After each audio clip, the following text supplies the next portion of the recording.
is BBC News. I'm Clive Myrie. Our top stories for you. Owen Paterson has resigned as a Conservative MP after a backlash over the government's decision to overhaul the policing of MPs' conduct.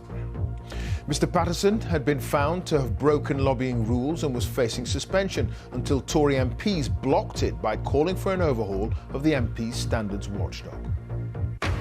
A man has pleaded guilty to murdering the women Wendy Nell and Caroline Pierce more than 30 years ago.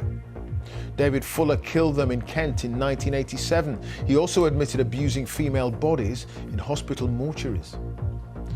The Bank of England leaves interest rates unchanged at 0.1%. There was speculation they might rise to head off surging inflation. This was a very close call.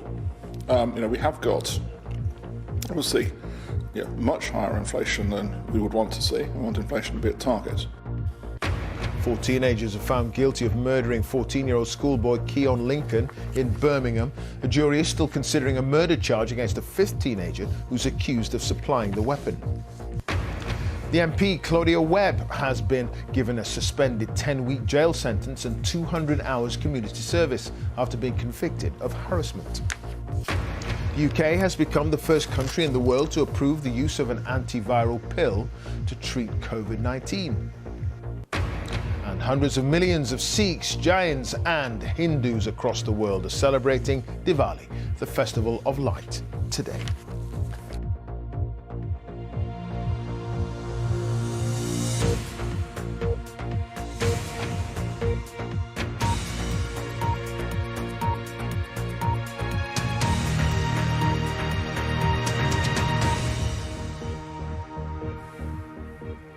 Good afternoon and welcome to the BBC News. Owen Paterson has resigned as an MP after a row over his conduct led to a government U-turn.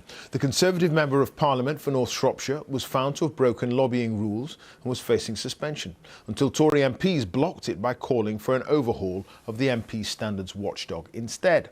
They initially had the backing of Number 10, but Downing Street reversed its decision after a furious backlash from opposition parties and some Conservative MPs.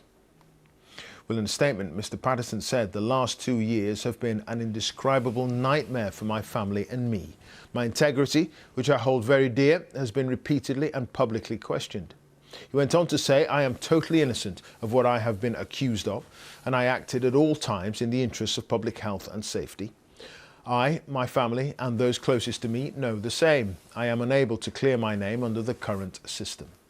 But Mr. Paterson continued to say, "Far, far worse than having my honesty questioned was, of course, the suicide of my beloved and wonderful wife, Rose.